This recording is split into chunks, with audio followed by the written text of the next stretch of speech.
नमस्कार, आप देख रहे हैं DTN 24 और मैं श्रुति दुबे। खबर आ रही है सोनभद्र से, जहां चौपन थाना क्षेत्र के रेणुका पुल के समीप सड़क हादसे में वाहन के धक्के से एक बालक गंभीर रूप से घायल हो गया, जिसे सामुदायिक स्वास्थ्य केंद्र में उपचार हेतु पहुंचाया गया, जहां डॉक्टरों ने जांच के बाद बालक को मृत घोषित कर दिया। सुन्नों के अनुसार 12 वर्षीय सूरज पुत्र रामवृक्ष निवासी गढ़ई डी बाइक द्वारा बरगावा से चौपन की ओर आ रहा था। अचानक तेज रफ्तार वाहन के टक्कर से सीधे धक्का लगने के कारण सूरज की मौत हो गई। मक्कल जननायक मुन्नीट्रा कल गम पार्टी ने प्रदर्शन किया। यूनाइटेड किंगडम के विश्वासघात से बुनाई उद्योग पूरी तरह से पंगु हो गया है। बुनने वाली कंपनियां और कामगार जो भारी नुकसान के कारण अपनी आजीविका खो चुके हैं और निहत्थे रह गए हैं। यार्न की कीमतों को नियंत्रित करने में विफल रहने के लिए विशाल केंद्र सरकार की विरोध प्रदर्शन किया गया। தொடர்ந்து மக்கள் விரோத போக்கை செய்து கொண்டிருக்கும் ஒன்றிய அரசை கண்டித்து இன்று மக்கள் ஜனநாயக முன்னேற்ற கழகம் ஆர்ப்பாட்டம் செய்தது. நூல்விலை, அதாவது இந்தியாவினுடைய அதிகமான உற்பத்தி செய்யக்கூடிய 35,000 கோடி ஏற்றுமதி செய்யக்கூடிய இந்த பின்னலாடை தொழிலை முற்றிலும் முடக்கிவிட்டார்கள். ஒரு வருடத்தில் 300% நூல் விலை உயர்ந்துள்ளது. 180 ரூபாயிலிருந்து 380 ரூபாய் வரை நூல் விலை உயர்ந்துள்ளது. தொடர்ந்து மக்களுக்கு ஓரவஞ்சனை செய்து வரும் ஒன்றிய அரசை மக்கள் ஜனநாயக முன்னேற்ற கழகம் கண்டிக்கிறது. கேஸ் விலை, பெட்ரோல் விலை மற்றும் அனைத்து விலை உயர்வையும் செய்துள்ளது. தொழில்களை முடக்கியுள்ளது. இதனை உடனடியாக சரி செய்ய வேண்டும். இந்த காலகட்டத்தில் கடன் கட்ட முடியாத மக்களை சட்டவிரோத ரவுடிகளை வைத்து கலெக்ஷன் டீம் என்ற போர்வையில் தனியார் நிதி நிறுவனங்கள் மிரட்டி வருகிறார்கள். குறிப்பாக பாசிச சங்க பரிவார் கும்பல்கள் கலெக்ஷன் ஏஜென்சிகளை எடுத்துக்கொண்டு மக்களை மிரட்டி வருகிறார்கள். இதனை மக்கள் ஜனநாயக முன்னேற்ற கழகம் கண்டிக்கிறது. மாண்புமிகு தளபதியார் அவர்கள் தமிழகத்தில் சட்டவிரோதமாக கலெக்ஷன் டீம் என்ற போர்வையில் செயல்படும் சட்டவிரோத குண்டர்களை தடை செய்ய வேண்டும் என்று மக்கள் ஜனநாயக முன்னேற்ற கழகம் சார்பில் கேட்டுக்கொள்கிறோம். நன்றி। खबर आ रही है संभल से, जहां पीड़ित को जिस बात का अंदेशा था, आखिरकार वह वाकया उसके सामने हो ही गया। दिन दहाड़े घर में घुसकर दबंग लोगों समेत महिलाओं ने तांडव मचा दिया। घर में रखे बर्तन सभी सड़क पर फेंक दिए। इतना ही नहीं, घर में घुसकर पति पत्नी को जमकर मारा पीटा। मामला गुन्नौर क्षेत्र के बबराला कस्बा का बताया जा रहा है। बिल्कुल सही करवा। मैं थाने में एप्लीकेशन देकर आया था, दरोगा जी है आज वो कह के आए, मुझे धमकी दे रहे हैं मारने के ताई, और उस पर भी कोई पुलिस का कार्रवाई नहीं कर रही। इतने पे भी तब मुझे मार जाने तब कार्रवाई करेगी। आपके सामने सब सामान दिख रहा है, पूरी स्थिति दिख रही है। इतनी एप्लीकेशन देने के बाद भी पुलिस एक्शन में नहीं आ रही है, और यहाँ पे मुझे आदमी धमकी दे रहे जा रहे हैं। हाँ, पुलिस के यहाँ पैसे भर के आते हैं, तब यहाँ पे वो करते हैं। आधे घंटे में पुलिस आई है यहाँ पर, आधे घंटे में यहाँ पुलिस आई है। वो मैं क्या करूँ बताओ। घर में घुसकर मारपीट का मामला सामने है, क्या है? तो बबराला में 3 भाई हैं। इसमें एक राजूगिरी है, इनका एक भाई ने अपना हिस्सा बेच दिया था। इसी बंटवारे को संबंध में जिन्होंने मकान खरीदा है वो पिछले 10-12 दिन पहले आए थे, तब भी उनके खिलाफ अभियोग पंजीकृत किया गया था। आज वो फिर उसमें अवैध रूप से कब्जा करना चाह रहे थे, जिस संबंध में 7 लोगों को धारा 107 की कार्रवाई की गई, 151 और एक अभियोग पंजीकृत किया गया है। जी सर, एक महीने पहले भी इनमें विवाद हुआ था, जिसमें संगीन धाराओं मुकदमा दर्ज है, और पुलिस ने उसको एक आरोपी को गिरफ्तार भी किया था, और उसके बाद उसे 151 कर दिया गया। आज तीसरे दिन उसी लोगों ने जाकर के फिर हमला किया है और उसका सामान जो है बाहर फेंक दिया। इस पर क्या कहना है आपका? इसमें गंभीर धाराओं में अभियोग पंजीकृत किया गया है और गैंगस्टर आदि कार्रवाई अमल में लाई जाएगी।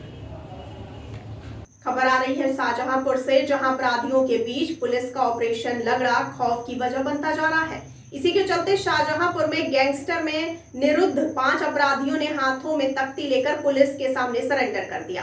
इस दौरान अपराधियों ने कभी भी अपराध न करने की कसम भी खाई।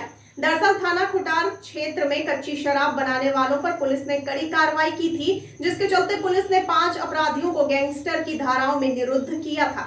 पुलिस इनकी गिरफ्तारी की कोशिश कर रही थी। अपराधियों को डर था कि कहीं ऑपरेशन लंगड़ा के तहत उन पर भी कार्रवाई ना हो जाए, जिसके चलते वह हाथों में तख्तियां लेकर कुछ थाने पहुंचे और कुछ पुलिस के सामने सरेंडर कर दिए। आज थाना खुटार के ग्राम मैनिया से कुछ लोगों द्वारा थाने पर आकर कसम खाई गई कि हम अवैध शराब का निष्कर्षण का धंधा हम छोड़ देंगे। ये मैनिया गांव इस के लिए कुख्यात था कि यहाँ पर ये धंधा बहुत समय से चलता था और पुलिस के साथ मुजामत भी इन लोगों ने की थी। इनमें से 4 लोगों के विरुद्ध गैंगस्टर एक्ट के अंतर्गत कार्रवाई करके इनकी परिसंपत्तियाँ भी कुर्क की गई थी। आज ये थाने पर आकर इन्होंने कहा कि नहीं, वर्तमान जो सरकार है इसमें बिल्कुल अपराध के खिलाफ के प्रति ज़ीरो टॉलरेंस की नीति है, तो इसलिए हम भी अपराध छोड़ते हैं और सही रास्ते पर हम चलेंगे। एसओ खुटार के द्वारा इनसे ये भी कहा गया है कि यदि गांव में अन्य व्यक्ति भी ऐसा कुछ करते हैं तो उसके बारे में भी उनका भी सुधार करें वो, और यदि प्रशासन की ओर से उनके रिहैबिलिटेशन में या कुछ और किसी और उसके लिए आवश्यकता हो तो हम लोग तत्पर हैं। खबर आ रही है झारखंड से, जहां सोनाभातू प्रखंड क्षेत्र में मुखिया और वार्ड सदस्य प्रत्याशी के नामांकन के लिए आज जबरदस्त भीड़ देखने को मिली। इसी बीच तेलवाडी पंचायत के नया प्रत्याशी सेपाली देवी ने हजारों समर्थकों के साथ प्रखंड पहुंचकर मुखिया प्रत्याशी के लिए नामांकन दर्ज कराया और वीर शहीद भगवान बिरसा मुंडा की मूर्ति में माला अर्पण करते हुए शपथ ग्रहण किया। आज आप मुखिया प्रत्याशी के लिए नॉमिनेशन फाइल करने के लिए आए हैं, आपका मोटिव क्या है नॉमिनेशन फाइल करने के लिए? जनता का सेवा करना है, जनता का जो वास्तविक जिसको लाभ मिलना है, जो अंतिम व्यक्ति, गरीब के अंतिम व्यक्ति को लाभ पहुंचाना है, इसी उद्देश्य से हम मेरा पत्नी मुखिया प्रत्याशी में खड़ा हुई। कौन सा पंचायत से? तेलवाडी पंचायत। गाँव मार्चाडी से।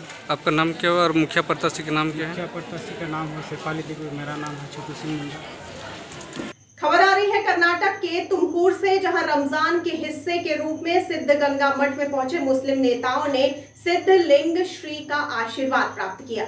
शुक्रवार की शाम को उन्होंने मठ में उपवास किया, मठ को स्वीकार किया और इफ्तार सभा में भाग लिया। साथ ही उन्होंने सामूहिक प्रार्थना में भी भाग लिया और सद्भावना का संदेश दिया। ಪವಿತ್ರವಾದಂತಹ ರಂಜಾನ್ ತಿಂಗಳಿನ ಉಪವಾಸ ಆಚರಣೆಯನ್ನು ಇವತ್ತು ನಾನು ತುಮಕೂರು ನಗರದ ಮಾಜಿ ಶಾಸಕರಾದ ಡಾಕ್ಟರ್ ರಫೀಕ್ ಅಹಮದ್ ರವರು ಮತ್ತು ನನ್ನ ಸಂಗಡಿಗಳವರಿಂದ ನನ್ನ ಮಾಜಿ KPCC ಕಾರ್ಯದರ್ಶಿ ಇಕ್ಬಾಲ್ ಅವರು ಮತ್ತು ನನ್ನ ಸಂಗಡಿಗಳವರಿಂದ ಬಂದು ಈ ಪವಿತ್ರವಾದಂತಹ ಸಿದ್ಧಗಂಗಾ ಮಠದಲ್ಲಿ ನಾವು ಇವತ್ತು ಉಪವಾಸವನ್ನು ಆಚರಣೆ ಮಾಡಿದ್ದೀವಿ।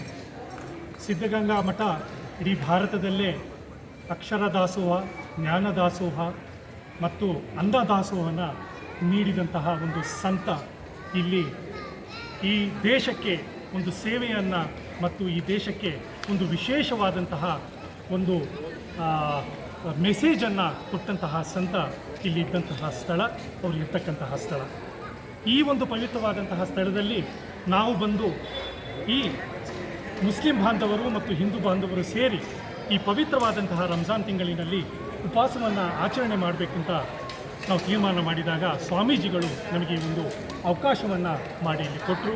ನಮಗೆ ಬಹಳ ಸಂತೋಷದಿಂದ ಸ್ವಾಗತಿಸಿ ನಮಗೆ ಅವರ ಪ್ರಸಾದವನ್ನು ಸ್ವೀಕರಿಸುವಂತಹ ಒಂದು ಅವಕಾಶವನ್ನು ನಮಗೆ ಮಾಡಿಕೊಟ್ಟರು। ಭಾರತ ದೇಶ ಸೌಹಾರ್ದತೆ ಮತ್ತು ಸಹಬಾಳ್ವೆಗೆ ಹೆಸರುವಾದಂತಹ ದೇಶ। ಇಲ್ಲಿ ಹಿಂದೂಗಳು, ಮುಸಲ್ಮಾನರು, ಕ್ರೈಸ್ತರು, ಸಿಖ್ಖರು ಎಲ್ಲರೂ ಅಣ್ಣ ತಮ್ಮಿಂದರಂತೆ ನಾವು ಬಾಳ್ತಾ ಇದ್ದೀವಿ। ಇಂತಹ ಸಂದರ್ಭದಲ್ಲಿ ಹಿಂದೂಗಳ ಹಬ್ಬಗಳಾಗಲಿ ಮುಸಲ್ಮಾನರುಗಳ ಹಬ್ಬಗಳಾಗಲಿ ನಾವೆಲ್ಲರೂ ಒಂದಾಗಿ ಸೇರಿ ಈ ಹಬ್ಬಗಳನ್ನು ಆಚರಿಸಬೇಕು। ಇದೇ ನಮ್ಮ ದೇಶದ ವಿಶೇಷತೆ। ನೂತನವಾಗಿ KPCCಗೆ ಪ್ರಧಾನ ಕಾರ್ಯದರ್ಶಿಯಾಗಿ ನೇಮಕವಾಗಿರುವ ಮಿತ್ರರು ಆಗಿರುವ ಮೆಹರಾಜ್ ಖಾನ್ ಅವರು ಇವತ್ತು ಸಿದ್ಧಗಂಗಾ ಮಠಕ್ಕೆ ಬಂದು ಶ್ರೀಗಳ ಆಶೀರ್ವಾದ ಪಡಬೇಕಂತ ಹೇಳ್ಬಿಟ್ಟು ಮಠಕ್ಕೆ ಫೋನ್ ಮಾಡಿದಾಗ ರಂಜಾನ್ ಮಾಸ, ಪವಿತ್ರವಾದ ರಂಜಾನ್ ಮಾಸ ನಡೀತಾ ಇದೆ, ತಾವು ಉಪವಾಸ ಇದ್ದೀರಾ, ಸಾಯಂಕಾಲ ಬಂದು ನಮ್ಮ ಪ್ರಸಾದ ಅಥವಾ ಮುಖಾಂತರ ಉಪವಾಸನ ಅಂತ್ಯಗೊಳಿಸಿ ಇಫ್ತಾರ್ ಊಟ ಇಲ್ಲೇ ಮಾಡಿ ಅಂತ ಹೇಳ್ಬಿಟ್ಟು ಸ್ವಾಮೀಜಿಯವರು ಬಹಳ ಪ್ರೀತಿ ವಿಶ್ವಾಸದಿಂದ ಮೆಹರಾಜ್ ಖಾನ್ ಅವರಿಗೂ ಅವರ ಸಂಘಟನೆಯಿಂದ ಎಲ್ಲರಿಗೂ ಕರೆದ ಹಿನ್ನೆಲೆಯಲ್ಲಿ ಇವತ್ತು ನಾವು ಇಫ್ತಾರನ್ನು ಈ ಸಿದ್ಧಗಂಗಾ ಮಠದಲ್ಲಿ ನಾವು ಮಾಡಿದ್ದೀವಿ।